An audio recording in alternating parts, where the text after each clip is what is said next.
How's it going, everybody? Welcome back to another video. I wanted to do something a little different today and show off 5 underrated weapons in Delta Force. Whether you've already dropped 500 hours in game or you're stepping into your first match, these weapons might just give you the edge you've been looking for. Before I start, I want to clarify that I am mostly basing this off what I see in game, since most tier lists I've found recently are out of date, but I will have the links in the description for the tier list that I did use for the video. Now, let's get into it. To get things started, we have one of the least underrated weapons in the game, the SMG-45. There's no doubt this is a pretty popular SMG among players, but I often see it overshadowed by SMGs like the Vector or the Vit-Yaz. The obvious reason people would overlook the SMG-45 would be the fire rate. Sitting at 526 RPM, it's definitely going to be harder to track players at nearly any range, but the SMG-45 has a consistent time to kill of 0.35 seconds anywhere to the body, so it is very rewarding to hit your shots consistently.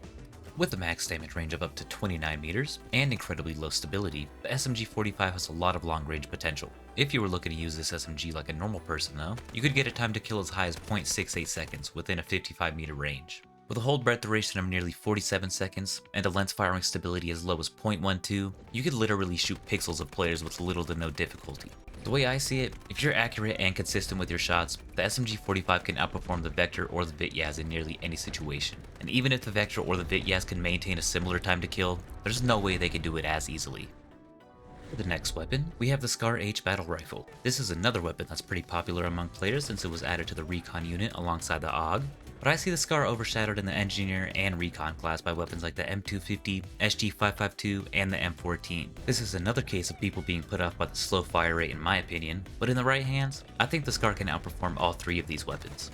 If you wanted to go long range, this BR can reach max damage range of 51 meters, with the second and third damage drops being at 60 and 90 meters. This is pretty similar to the M250, and as for the SG552 and the M14, they can't reach higher than a 47 meter max damage range. As for the time to kill, you could be getting a time to kill as low as 0.62 seconds at 100 meters. Within the max damage range, the time to kill is 0.31 seconds to the body and 0.2 seconds to the head, which is very similar to weapons like the M4 or the AK-12. The handling capabilities are also pretty good. On this mid-range build I've showed off recently, the ADS speed is only increased by 82 milliseconds and the sprint to fire time is only increased by 21 milliseconds, giving you the perfect opportunity to use this build in short range fights. The amount of stability you can stack up on the Scar is also pretty insane. You could bring your hold breath duration of 47 seconds with a 0.47 recoil reduction while holding your breath, and with a 0.12 lens firing stability, you can take shots at those 100 meter targets with little to no issue. And with the right attachments, you could reduce the erratic horizontal recoil to almost nothing, giving you the opportunity to shoot precisely with ease.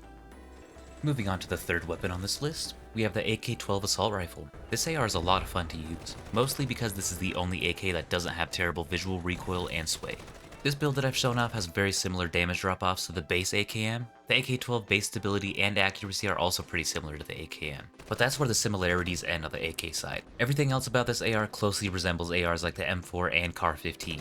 Within the 35 meter max damage range, you'll be delivering 21 damage to the body and 39 damage to the head. With a fire rate of 735 RPM, you'll be getting a time to kill of 0.32 seconds to the body and 0.16 seconds to the head. But within the same max damage range, the M4 offers 20 damage to the body and 38 damage to the head. With a fire rate of 800 RPM, you can achieve a minimum time to kill of 0.3 seconds to the body and 0.15 seconds to the head. As for the recoil, it isn't terrible as long as you pick out the right attachments. The recoil pattern is similar to the CAR-15, so it's pretty easy to control, but the potential issue on the AK-12 is the handling. On this build, the ADS speed is increased by 149 milliseconds, and the sprint to fire time by 73 milliseconds. I did add a laser to compensate though, and it performs incredibly well, letting you shoot accurately up to 50 meters in tac stance. The stability definitely plays its part within any range. With a breath sway range of 0.2, you can shoot freely within closer ranges without holding your breath. With a 36-second hold breath duration, you can take plenty of time trying to pick off those long-range targets. And with the movement stability sitting at 0.45 and the lens firing stability sitting at 0.25, you don't have to worry about losing visibility as long as you're keeping this AR under control. Next up, we have the G3 Assault Rifle, or Battle Rifle. Call it whatever you want, this is one of the most overpowered weapons in the right hands. This is definitely a weapon I see used for long range a lot more than short to mid range. That's obviously going to be caused by the very slow fire rate and handling of the weapon, giving you a fire rate of 533 RPM, an ADS time as high as 690 milliseconds, and a sprint to fire delay as high as 407 milliseconds. With a measly 0.94 meter per second ADS movement speed at the least, it'll definitely be a better choice for longer ranges. After all, you could get a max damage range of 59 meters on the G3, giving you a potential time to kill as low as 0.28 seconds at 100 meters if you're lucky enough to hit back-to-back headshots, but the real potential of the G3 lies within the short to mid-range. This is a pretty decent jack-of-all-trades build, even though the handling is less than desirable, sitting at 456 milliseconds for the ADS speed, 247 milliseconds for the sprint-to-fire speed, and 1.82 meters per second for the ADS movement speed. For this reason alone, I added a laser to help with close quarters fights, but even then, I'd say it's encouraged to be leaving in your scope a bit more while using the G3. This weapon has very minimal recoil, be it physical or visual, you won't be having a hard time getting kills as long as you can hit your shots. With a time to kill of 0.33 seconds to the body and 0.11 seconds to the head, the G3 can easily overpower anything it goes up against. Overall, the G3 is a lot of fun to use, and getting kills with it feels very rewarding. The G3 has some of the best long-range potential in the game, in my opinion, and I believe the G3 can easily outperform nearly any other weapon in the right hands. And for the most underrated weapon in Delta Force, we have the Bizon SMG. This is one of the most overlooked SMGs in my opinion, and I don't really know why. I will say, the muzzle velocity is pretty bad. Even with the ultra long barrel with the length calibrated to its max length, the muzzle velocity only reaches 501 meters per second. But besides that, the Bizon is an amazing SMG. If it wasn't for the muzzle velocity, I'd say the Bizon has better long range potential than the SMG-45. With the right attachments, you could get a time to kill around 0.63 seconds at 100 meters, and within the 21 meter max damage range, you could be getting a consistent time to kill of 0.27 seconds anywhere to the body, which is also better than the SMG-45's 0.35 second time to kill. The extended mag doesn't seem to ruin the Bizon's control and stability like they can on other weapons, so it's way easier to play aggressively without worrying about reloading after every kill. And on the Bizon, you're able to gain an insane amount of handling without losing any control or stability.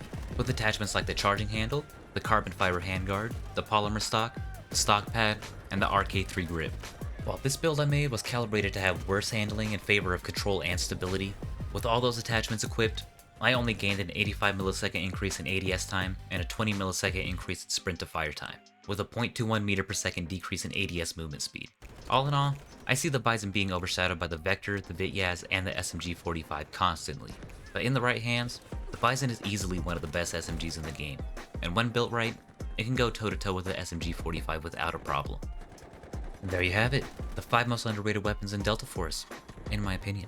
If you're interested in trying any of these weapon builds, I'll have the share codes and links to my previous videos in the description below. But do you think these weapons need some more love, or do you think they're all overrated? I can't speak for everybody who plays this game, so let me know in the comments below, and don't forget to like and subscribe for more content like this in the future.